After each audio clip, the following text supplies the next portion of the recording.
Welcome to the Worst of the Riot podcast. Coming up, is it ever okay for your boss to give you homework? Also, is there anything worse than smelling bad? And more on the Worst of the Riot podcast. You have a name for your truck? I do not. You ever considered that? No. It never even crossed your mind No. to give it its own moniker? Unfortunately not. No name for my car. That's surprising. Actually, I don't know if what your answer is surprising or if this survey that I have here is surprising, because I have a survey that has found that 51% of people have named their car. 51%? That's impossible. 51% have their own name for their car. I don't even believe that even for a second. How you're telling me that there's more than half of people over the age of 40 years old that have named their car? I didn't say any ages, but yeah. Well, if you think about the driving ages 18 to 90. Uh-huh. And so when I think about that age group, half of that age group is from 40 to 90 years old. Uh-huh. And I can tell you right now, my grandmother does not have a name for her car. Yeah. My grandfather surely did not.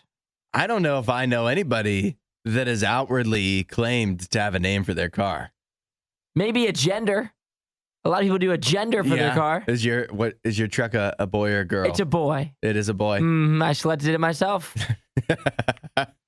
My Jeep, do you think it's a boy or a girl? That's for you to decide. Yeah, I get to choose. You do, because you own it.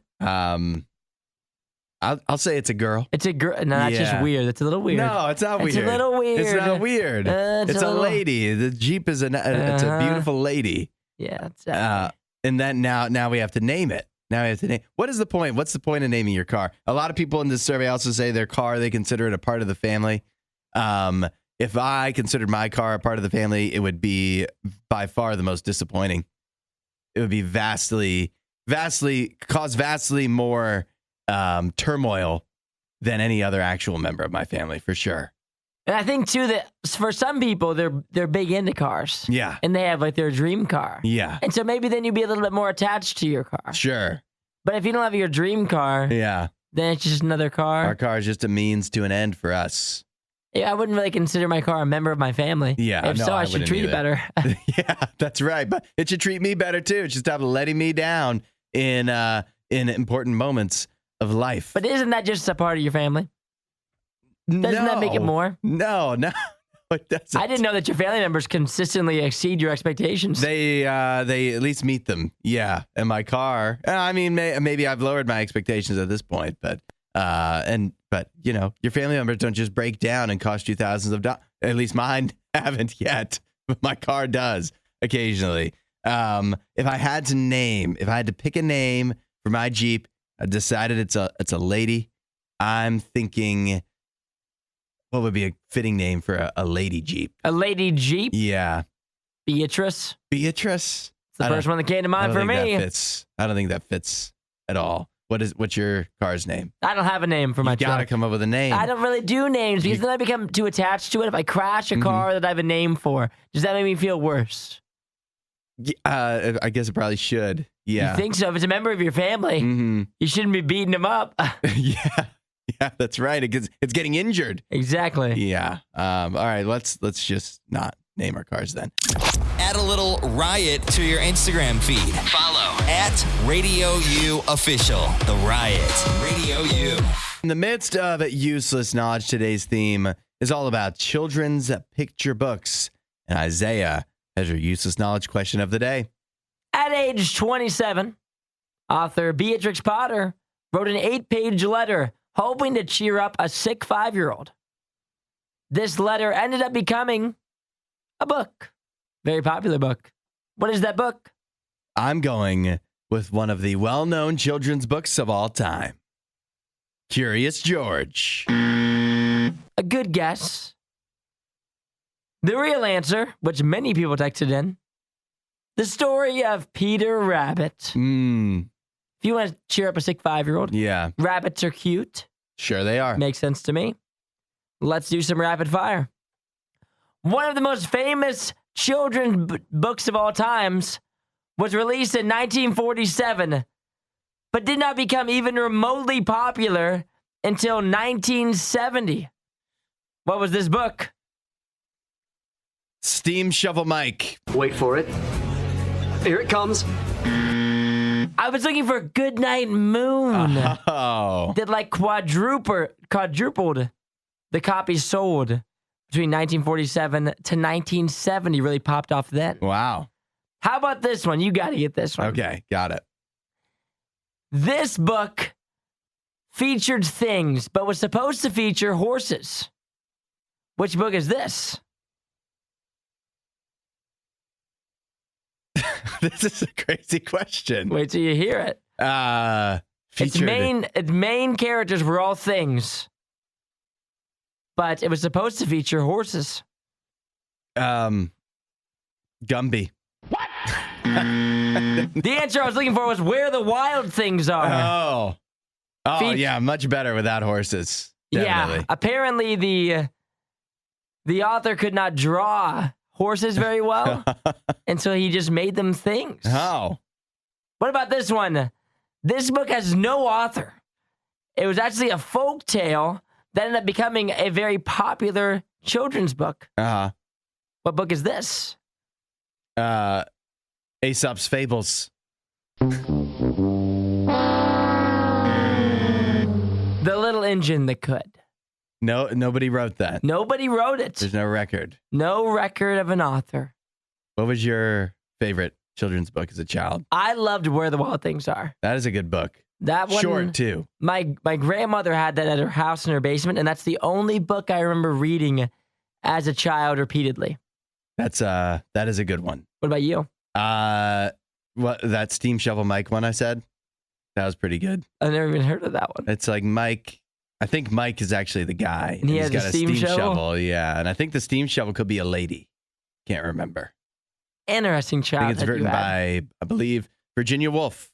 I believe. a good read. Useless knowledge. You won't hear a show like this anywhere else. And that's probably for the best. The Worst of the Riot. Radio U. Isaiah, I have a little challenge for you if you're up for it. I'm always up for it. I think this could really make us stronger individuals. And so I'll participate as well. Here's the challenge. We each give each other something that we know each other likes. And then we have to explain. We have a little bit of time. We have to, if you had to convince somebody why something you like actually sucks, is the challenge. Ooh, I've got so many good ones. Yeah. So I'm thinking for you, I'm not going to choose this because I feel like there's some things that we each like. It'd be too easy because we know each other, whatever. It'd be too easy for me to probably say the Browns or Ohio State. I think you would instantly be able to come up with some good reasons why actually they suck. I still like them, but actually they suck. So I think it needs to be a little more challenging than that. But I've got anything's on the table that you like. Anything you know that I like, and I will go ahead and I will try my best to make an argument for why it sucks.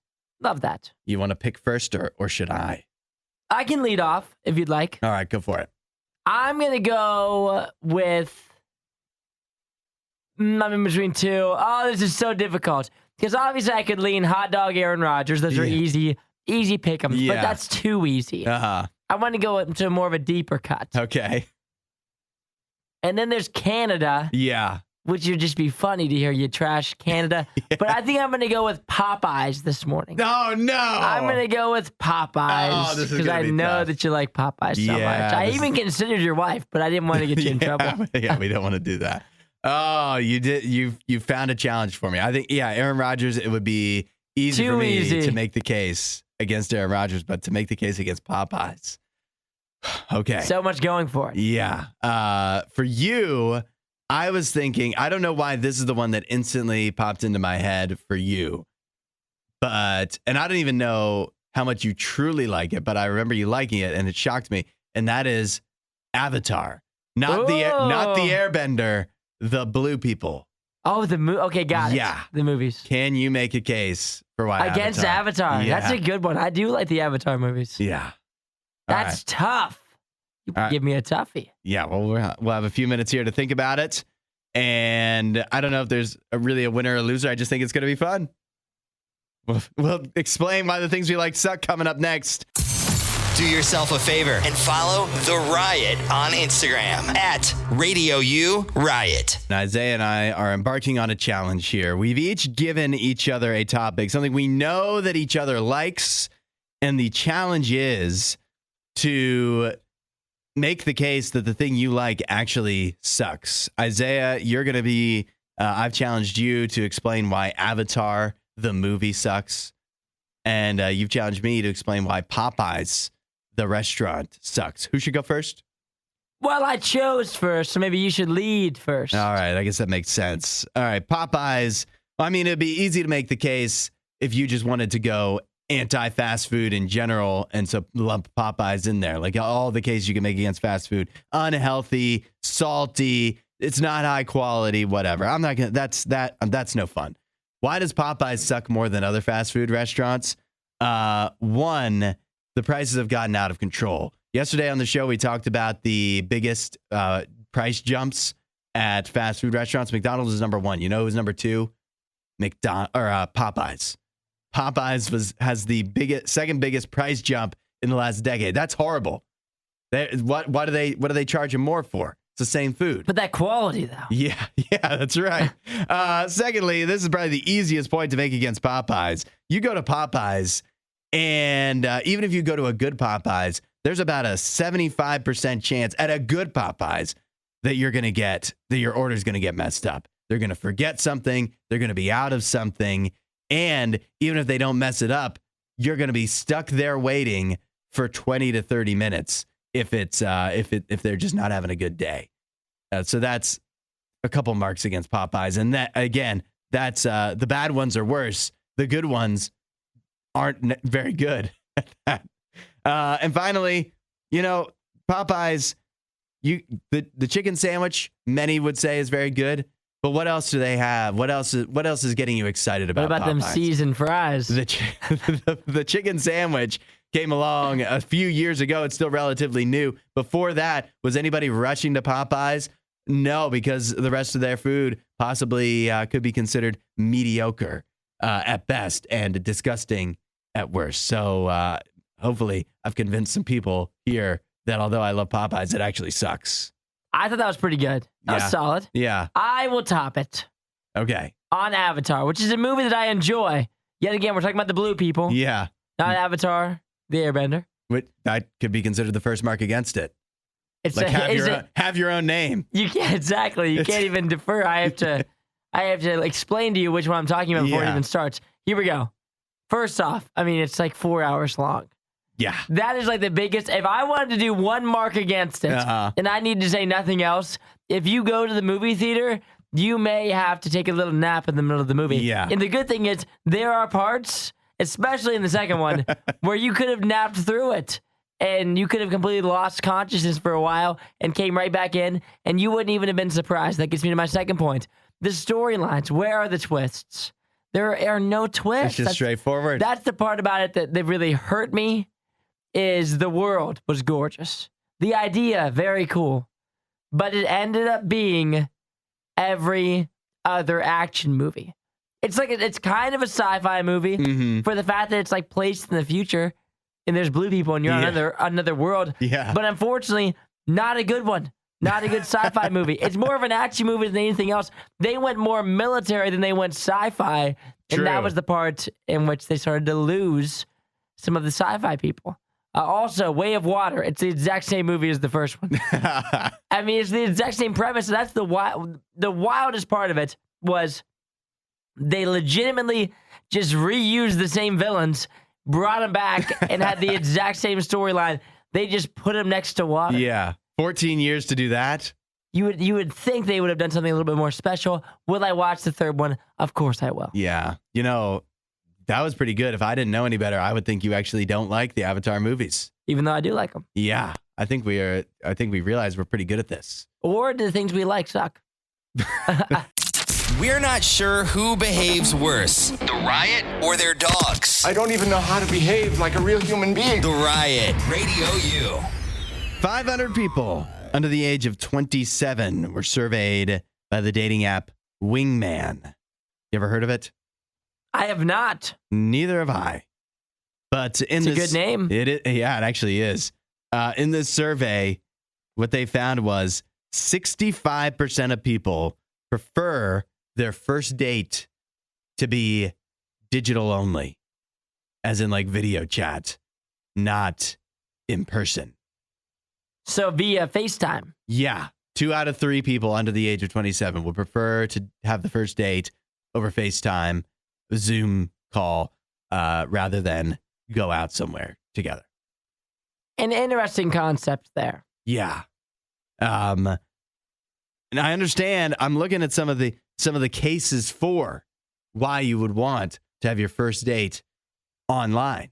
I'm going to need to hear a pretty darn good case. All right. Think about this. One, it's supposedly efficient because instead of getting all ready to go, going somewhere, spending time there, and then once you're there, you feel like you're obligated to spend a certain amount of time on a date, then go home, all that, like it all adds up, and you may realize within the first 5 minutes when you're out that you don't even like this person very much. The spark just isn't there, where you can have a video meeting, cut a lot of that stuff out, a video date, and find out if there's a spark in the video date a lot more efficiently time-wise. You haven't given up as much as your night, of your weekend, if you do the first date over video. That's I guess if you were doing like a weeknight. Uh-huh. Like I'm not staying in on a Saturday night. Need to get home in bed and get to work the next morning. Yeah, I would say like on a Saturday night, I'm not doing a FaceTime date and hanging out inside. I would rather just risk it and go out and try to do something fun. Yeah. And hope that the person that shows up there is fun. I can't help but think, and obviously, clearly, this is the majority of people now. But the thought of saying, "Hey, what are you doing this weekend?" "Oh, I got a date." "Oh yeah, where are you guys going?" "Nowhere. I'm staying home." Video chat. FaceTiming her. Still doesn't Is that quite a date? feel. Is that even a date? Well, what would you call it? A meeting? It's a FaceTime. Yeah, it's a like FaceTime. me and my girlfriend FaceTime all the time. Yeah. Are we having dates every day? If you start counting every FaceTime as a date, you've been on a lot of dates. How long does the FaceTime have to be for it to be a date? Also, do I have to be wearing something specific? And do I have to be sitting upright? Because many times I'm just like laying down in bed. Yeah. And we're FaceTiming. Would that be considered a date? I feel like that's when you know you really have a connection. Is if you can FaceTime even while lying down. And you have to think, if you're considering this a date, Yeah. there has to be, is there food involved? Are you both cooking something? This is why it wouldn't be good for me. Or you could both DoorDash the same thing. This is why Wings over. It wouldn't work for me, is because if you go out together, there's a lot of ways to break awkwardness. Even if you might like each other, but it's still awkward to talk to new people, to meet new people. There's a lot of different things that can come in and break up the awkwardness. Oh, the waiter's walking over. Hey, can you believe that guy over there? There's all Look at kinds. that idiot. Yeah, that's What's he right. wearing? Why has he got sandals on at this time of year? Like, you can find different ways. If you're sitting at home and they're sitting at home, it's so much. It's just the two of you. And yes, maybe that's a real to the point way to figure out if you have a spark. It also could be a real to the point way of making things seem awkward when they don't have to be. If you're out and about, it's a lot easier to look normal when there's a bunch of weird people around you. Yes.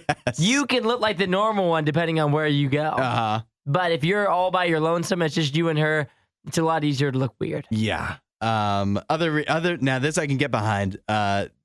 For a case for doing the first date digitally, so you save money. There's people with inflation running rampant. People can barely pay rent, forget about afford to go out on a date a couple nights a week or every weekend or whatever it is. And so this is a quick way to save some money. That's true. Yeah. Cooking at home. Uh-huh. You also don't have to pay for her meal Yes. because she's obviously going to make her own meal. Uh-huh. And Or then maybe a meal isn't even involved. Maybe there's no food. Maybe you're both just drinking coffee. Just sitting upright Yeah. in front of the camera. Uh-huh. Yeah, for me, I'm going to skip out on this one. Yeah. Or maybe my girlfriend needs to stop asking me to take her on dates. We go on dates every night. Yeah. There's never been a can of worms they didn't open. The Riot, Radio U. I was about to say something incendiary like, there's only 2 types of posts on social media. But as I think about it, that's completely not true. It really depends on which social media you're on. And possibly more importantly, what your algorithm has decided to show you what you've told your algorithm you want. But I'll tell you, one of the types of posts that seems prevalent to me, Isaiah, is people complaining. People love complaining. Yeah. It's one of my favorite things to do. We have like a whole segment every show that's just meant for us to complain if we feel the need. It can be, I think, therapeutic to complain, and it depends. I don't think there's as much complaining on Instagram as there is possibly other places. But here's something I wonder sometimes when I see people complaining, is like, do you actually want the thing you're complaining about to change? Or especially if it's something that like you have control over, or is it something where you kind of like having something to complain about because it's at least something to, keep complaining about? I think some people, whether conscious or not, I mean, I even think I do this from time to time. You have a certain issue that arises in your life, and then it kind of hangs there, and it's like, well, I probably know how I probably could solve this, but also, am I really willing to put in the effort? And at least I have this thing to complain about. You know what I mean? Like, how much is it really bothering you if you're not willing to take the steps to go ahead and change it? Many times an excuse. Yeah. I would consider if you're complaining about something in your life and you're not willing to change it, you're using it as an excuse to get out of something else. Yes, that's true. The thing you're complaining about may be something that you're holding on to avoid something else that would also be an inconvenience to you. And the truth is, sometimes solving the problems itself is an inconvenience. While the issues may bother you, also trying to put in the effort to go ahead and solve them, yet again, it's not a lot of fun. That's a big inconvenience on its own. But that's something that when you have a relationship with God, and this is what I have found, is that he often will ask you, look, do you actually want it to get better or not? Do you actually want things to change or not? Or you just want this thing that you can keep complaining about? How much do you actually want it to change? And having somebody that can do that for you is valuable. And then on top of that, having Jesus there, not only to ask you, listen, do you actually want to get better? Do you actually want that thing to change? But on top of it, to be able to give you the tools to change it, to be able to give you the right mindset, and to give you the help you need and the support you need to make the changes that need to be made. That's one step further that God will go with you. If you're ready for that, if you're ready to answer the question, do you actually want things to get better, with a yes, then start talking to God about it. Say, hey, Jesus, I am ready for things to change. I want you to show me how that can be possible. What do I need to do? Some of the stuff I probably know, some I don't. Show me how things can change, and he will work with you. He will do that for you. If you want to know more, you can check out RadioU.com/free gift. Hudson is the maple syrup, and Isaiah is the power protein flapjack. This is The Riot on Radio U. We're doing Fired or Hired on The Riot. This one, a special edition, talking about homework and if your boss is allowed to give it to you. Ooh. We had a texter text in looking for advice on this and have no idea what to do. Here's the premise. I'm studying to take a certification exam required for my position. Here's the problem. My boss is requiring me to read a particular chapter by a certain date and answer a bunch of questions about it on my own time. This isn't allowed, right? You can't be forced to do work unpaid on your off time. Obviously, I'm studying for this exam on my own, and that's no problem. But making up arbitrary deadlines and answering a bunch of questions? No, I don't buy that. Am I in the wrong here to deny this assignment? That's the question. I feel like I don't quite... One, are we even qualified to answer this? Oh, I'm qualified. You're qualified? Of course I am. I don't know. We never... So this may shock some people, but they don't require any certifications to be on the radio. If they did, we would have so much homework. Yeah. We'd be so behind. I probably just would have gone to a different profession that didn't require homework. 8772 Radio U. If you have some good advice here in this instance of fired or hired, can the boss give you unpaid homework assignments? I feel like I have a pretty good take on this. You do? Mm-hmm. All right. I can't wait to hear it. We'll see what people are saying and what Isaiah has got for us. Find more Riot content online. Riot.radiou.com. You were in the midst of fired or hired. Isaiah, what is the brief version of our dilemma today? So we got a gal here. She gave us the premise. She said, I'm studying to take a certification exam required for my position. The problem is my boss is requiring me to read a particular chapter by a certain date and answer a bunch of questions about it on my own time. This isn't allowed, right? You can't be forced to do work unpaid on your off time. Obviously, I'm studying for the exam, which is no problem, but making up arbitrary deadlines and answering a bunch of questions, I don't want to do that. Am I wrong here to deny this assignment? So, to be clear here, the reading the chapter of the book and the questions the boss is assigning are related but not necessary for the exam. Mm-hmm. Well, that doesn't feel like that's all in the up and up, does it? Yeah, the only thing that trips me up here is I'm studying to take a certification exam required for my position. So when I read that sentence, I think, well, if he hired you for this position, then he could have hired someone that already has the certification. Possibly, yes. And so he's kind of betting on you that you're going to pass this exam. Yes. He's paying you right now to do a job you're not qualified to do. If he is paying you at all. Or to be trained for the job. Exactly. And so I do think at this time, I think that you should do the assignment. But let's see what the texters have to say. Yeah. Well, Jonathan says, it's the boss's job to make sure you are prepared for the job. Push through and get the certification. If he pushes more homework afterwards, then you can say something, but have a conversation and don't just shut down on him. That's good advice. I think that's good. Yeah. I mean, I think I tend to trust the boss that the boss knows what he's talking about. But the questions feel a little unusual to me. He's giving you That's what I think questions. too. Yeah. Like if he's saying you should read this will help, then yeah. But if he's saying, but here's these questions to make sure you actually read it, that's a little strange to me. And the deadline's weird too. Yeah. But at the same time, yeah, because isn't the deadline when the exam is? Has to be, right? It seems that way. Regina texted in, sounds like a bunch of nonsense to me. Unless that certification is requiring that reading and questions, then the boss shouldn't be requiring it unpaid. Could you, the person in the situation, could you get away with reading the book, the chapter of the book, while at work? You for sure could. Yeah. I mean, you're not even certified to do the job. What are you doing what are at you work? filling your time with? That feels like the way I might. It's like, yeah, on my own time at work is what I might also do. Yeah, it feels like during your lunch break you could be doing this. Or if you just have nothing to do, you could do it. Yeah, but I think when we're coming down to it, fired or hired or quit or stay or whatever, I think still stay. I just think you gotta kind of finesse this one a little bit.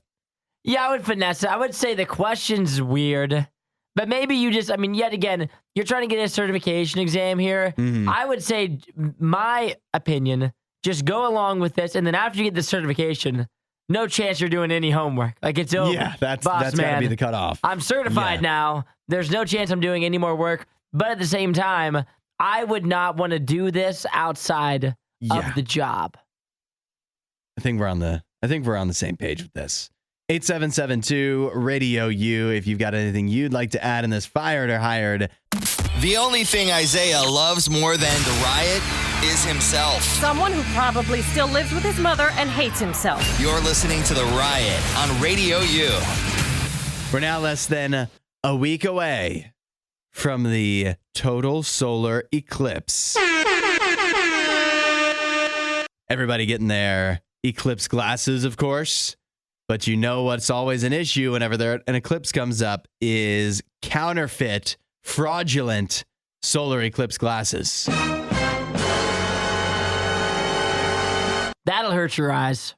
Supposedly. And so I have here basically what I'm seeing from the American Astronomical Society's Solar Eclipse Task Force is that this is a quote from Rick Feinberg. He's the project manager. He says, "There's no way to tell just by looking at them, whether eclipse glasses are genuinely safe. So we're not sure which ones are real. Reassuring. But he says, but it is easy to tell if they're not safe. And so I have the tips, the 3 steps you have to go through before April 8th to assure that your solar eclipse glasses are safe if you've got them. What are the steps? To assure that they aren't not safe. Okay. Step 1, put your solar eclipse glasses on indoors and look around. You shouldn't be able to see anything. That's true. I've tried some on. Okay. I can't see a darn thing in them. The ones you have. Mm-hmm. You can't see a thing. Okay. If they pass the indoor test, you take them outside on a sunny day. You put them on, look around again. Don't look at the sun. Instead, yet again, you shouldn't be able to see anything except maybe if the sun is reflecting off of something, you might be able to faintly see that. What's the third step? And then the third step is you can glance at the sun with them on for less than a second. You should see a sharp-edged round disc that's comfortably bright. Being the sun. That's the sun. That's how you know. And that's how you know that your eclipse glasses might be safe, possibly. You know, people have recently accused me of trying to sell fake eclipse glasses. Who accused you of that? So at my parents' toy store, they get some eclipse glasses. Uh-huh. And this woman came up to the counter where we've got them. Yeah. And she goes, are these the real ones? And in my mind, I'm thinking, what kind of monster do you think I am? Yeah. You think I'm selling these fake eclipse glasses to children? Uh-huh. Trying to make them go blind?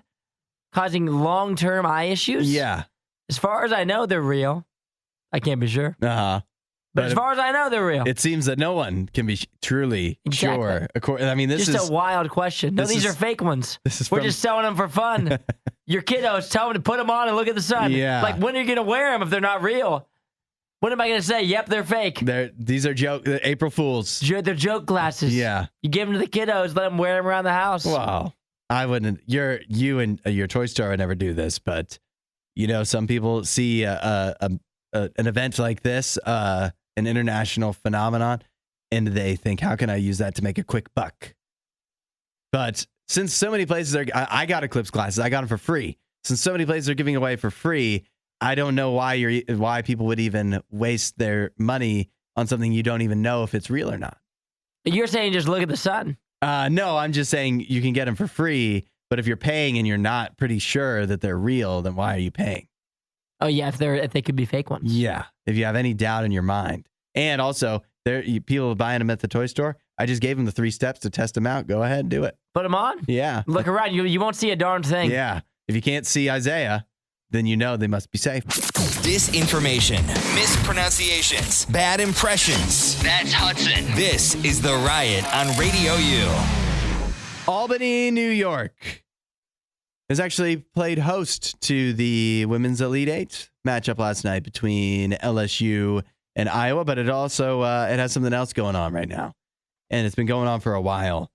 Since about September, there's been an unknown stench plaguing the city of Albany and its surrounding area in New York. The stench, people have been comparing it to a mix of urine and flatulence.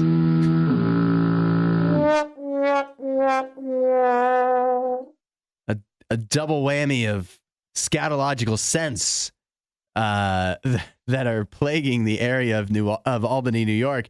And the problem is, it's been going on since September, and nobody can figure out why. They can't get to the bottom of it. Yeah.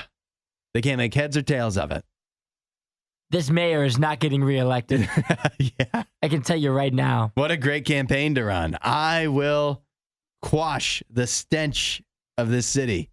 I mean, you got to think, if you can fix the bad smell, yeah, that's really what's affecting people every day. There's no way they won't vote for you. That's what they call a dinner table issue. Mm-hmm. And you got to think as well, if you're now known as the city that smells, isn't that the worst?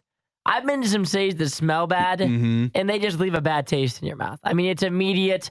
Every time I think of that city now, I think of the smell, and I hate that I do that, but I do. Any city with a paper mill. That's the first thing I know about it, is that it has a paper mill.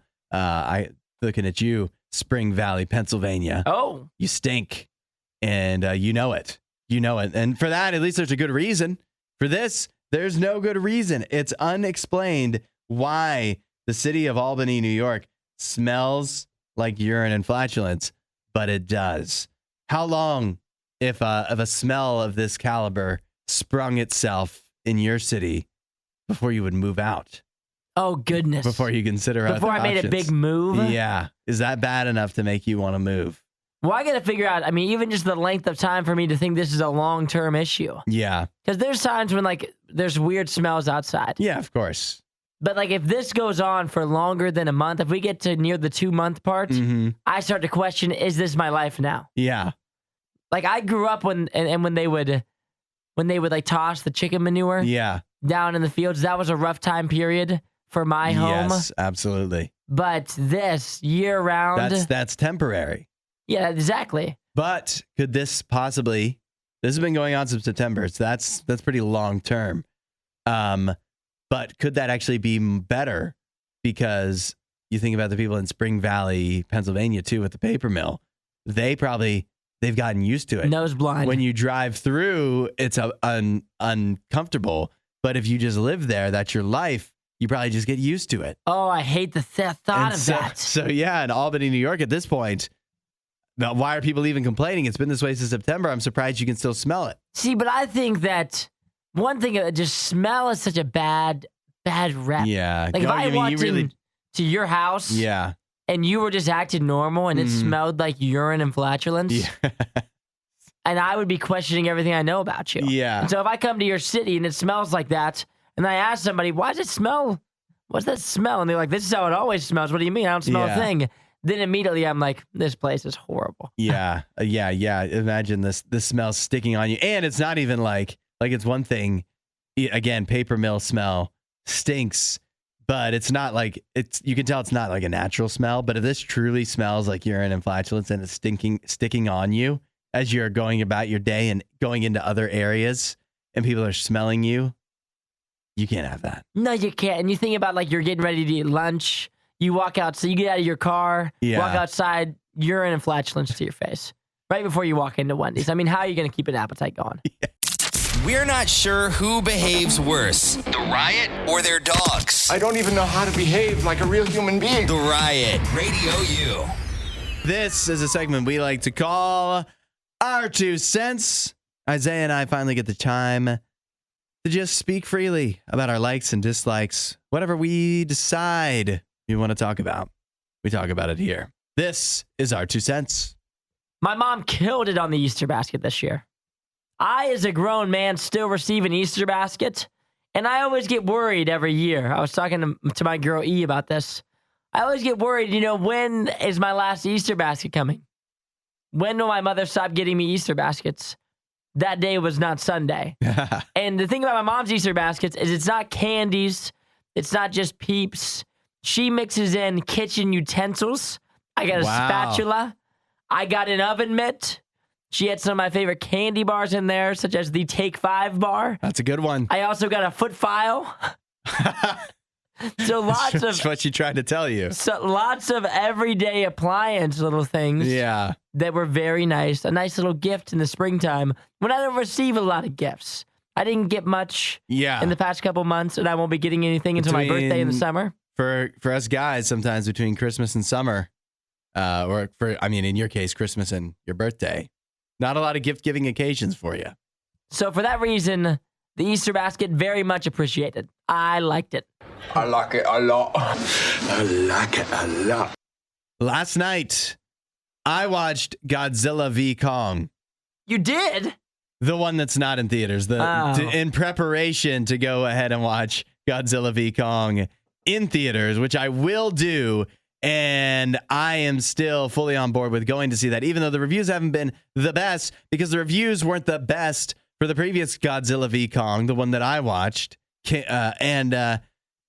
And yet the reviews don't need to be good. When you think about that movie, what do you want? You just want Godzilla and Kong and some other monsters, and you want them to be on the screen like 80% of the time. And that's what you got in the previous Godzilla movie, Godzilla v. Kong. So I watched that last night again for the first time since like I originally saw it, and I liked it. I can't wait to see the next one. I got 3 words for you.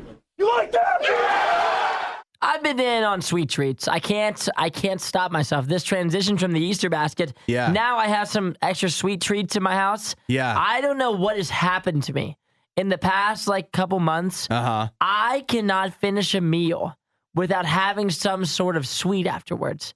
Whether it's a piece of chocolate, ice cream at nighttime, chocolate chip cookies, sugar cookies, brownies. I can't stop myself. I don't know what has happened to me. In past years, I've never been someone who's routinely eaten sweets. But for these past few months, I eat a sweet treat after nearly every meal. Lunchtime, chocolate. Dinner time, ice cream. Yeah. Lunchtime the next day, chocolate. Dinner time, sugar cookie. It's just endless right now. Yeah. And it feels as if every time that I finish a meal, it's the first thing that I'm fevering for. It's not even like I'm just like eating them because I want them. Yeah. It's because it feels like I have to have them. It feels incomplete without it. And so I don't know what's wrong with me. These sweet treats are taking over my dinner time and lunchtime routine. I do not like it. No, sir. I didn't like it. You kind of sound like my granddad. Yeah. Although he would eat sweets before dinner. I have some more optimism. I'll do a double like. I just got some free furniture. It's so good when you're perusing Craigslist, perusing Facebook, Marketplace, Nextdoor, or when you just happen to see something on the side of the road that just fills a need. And I've had a couple of instances of this. Recently, my parents, since they moved in over like a year ago to their new place at this point. And they've needed a little end table, a little bonus not a coffee table, but like a table that can go between 2 bigger chairs. I found one for them, free, side of the road. So that felt pretty good. And then Side of the road. It was just perfectly fine condition. And it was better than what they had previously, which was a box for a lamp that they had just not gone ahead and replaced the box for the lamp. So a nice little upgrade for them. And then for myself, we've needed some new chairs around the house. Not like furniture chairs, not like a lazy boy, but just like some bonus chairs. Yeah. Guess what I found? Some bonus chairs. It feels so good to not to waste money. They're good enough for what their job is asked to be. And so I like it. I got 3 words for you. You like that? And that's our 2 cents. That's enough of that. For more Riot content, head to riot.radiou.com.